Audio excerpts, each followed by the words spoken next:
One of the best investments you can make is in yourself. Hi, Kim here, chartered psychologist and cognitive behavioural therapist, and I'm here to help you with all issues and subjects around anxiety, assertiveness, or any other mental health issue. In this video, I'm going to talk to you about why it's important to actually invest in yourself.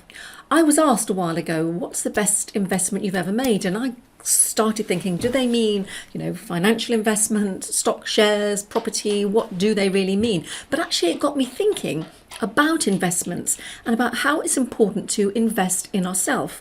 So outside of my children, I think the best thing I can do for myself is to invest in me. That's why they say put your own oxygen mask on first. So here are some of the ways that you can start to actually invest in you. It's kind of like filling that vessel inside of you, because if you keep giving, especially if you're a people pleaser or somebody who suffers from anxiety, so doesn't want to say no to anything, you'll find you'll become absolutely depleted of energy, of resources, of just the will to do anything, because you are not actually reinvesting in you and filling up that vessel so that you're able to do all of those other things.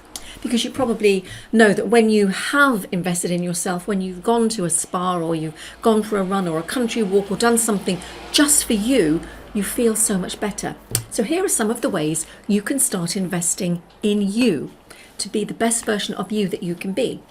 In most organisations, they will either offer or expect you to do some kind of continued professional development. And I think this is always a great way to start investing in your work, in your job, because they can never take education away from you. So I would always suggest any course that's ever offered, take it, learn something.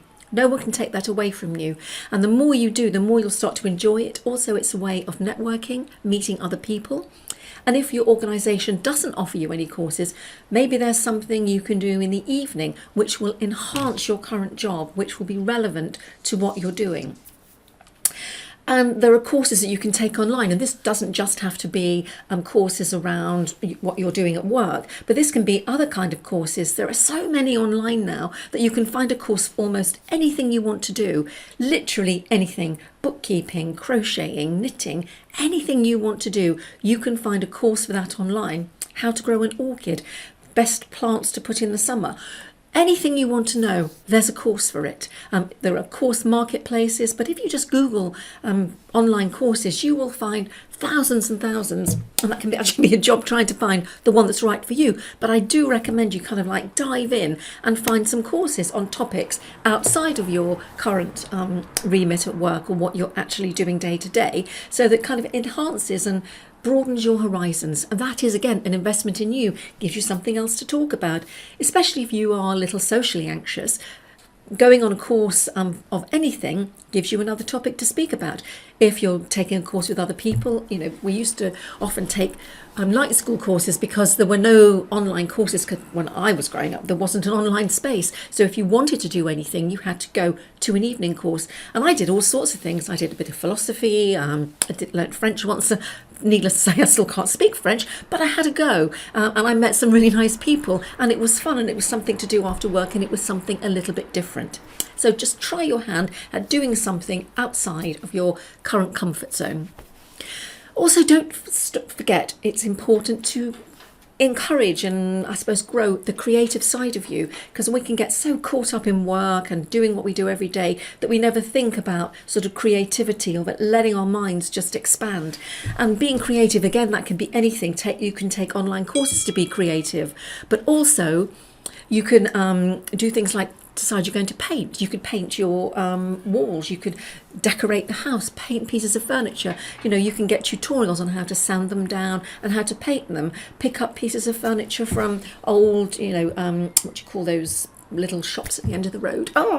Name's gone. It'll come back to me. But, junk shop, that's it. Go to a junk shop, find something and paint it. Bring it back to life. Be creative. Write something. Keep a journal. That's a great way of being creative. And you don't have to be a writer to be able to do that. It's just about you writing your thoughts and feelings and hopes and dreams down. Just being creative. You can decorate the book. You can buy a beautiful journal to do this in. And it does make you feel good because you're dumping stuff into the journal, and you're not kind of carrying it around with you. So there are so many ways you can be creative: knitting, crocheting, sewing, anything like that. Like I said, decorate the house, go to a junk shop, find something and bring it back to life. And that creative side of you will really thank you. And it kind of gives you, I suppose, another string to your bow in a way. Again, something else to talk about, but you will feel so good when that creative side of you is released. Another thing to help you is to goal set, and this can be goal setting at work, goal setting at home, goal setting about just about anything, but being aware that you're setting goals for yourself so you have something to aim for, and that is a true investment in yourself. These can be financial goals and personal goals. Do I want to move? What do I want to do in 5 years from now? Where would I like to be? Do I want to still be in this house? Do I want to have moved to the countryside? Do I want to upgrade? Do I want to downsize? But whatever it is, think about what your goals are for all areas of your life and set small but manageable goals for everything. You'll be glad that you did, because you'll then have something to aim for, and that truly is an investment in yourself. Another investment in yourself is exercise. I hear everyone say, and that doesn't have to mean you have to join a gym and spend a fortune or take up yoga or Bikram yoga. It doesn't mean any of that. Exercise can just be something simple like doing half an hour's walk a day, but it's just you exercising, taking care of your body, and it really does help your mental health if you are exercising. And you can build up your walk from 5 minutes to half an hour to an hour. Go out at lunchtime, take a walk around the block, rather than just sitting having your sandwich. Take it outside when the weather's good. I mean, I live in England, so it's not always possible, but it's usually possible to get some kind of walk if you have the right clothes. We always say there's no such thing as bad weather, it's just the wrong kind of clothes. So try and get out for a walk whenever you can. Do any form of exercise, because again, that's an investment in yourself, in your long-term health and mental health. And the last thing I would say is to move out of your comfort zone. That is truly an investment in you, because if you're stuck in your comfort zone, especially those of us who have been anxious at times, it's very easy to just stay within your comfort zone, to not kind of move out of it because it feels safe and secure.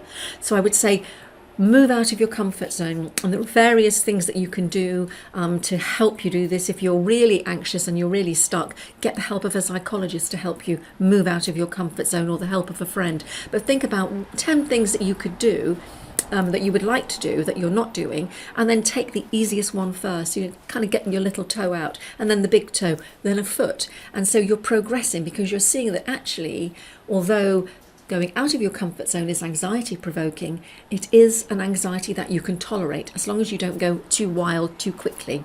And if you've never been mountain climbing before, we're not going up Mount Snowdon or Everest. We might just do a little bit of rock climbing in the rock climbing club, on the rock walls. So think about something that would get you out of your comfort zone, something you haven't done before. And again, that can be, you can use all of those other things like doing some continued professional development, joining a group, going to a class in the evening, or joining an online group, doing something which is out of your comfort zone, because that will start to expand your horizons, and it truly is an investment in you.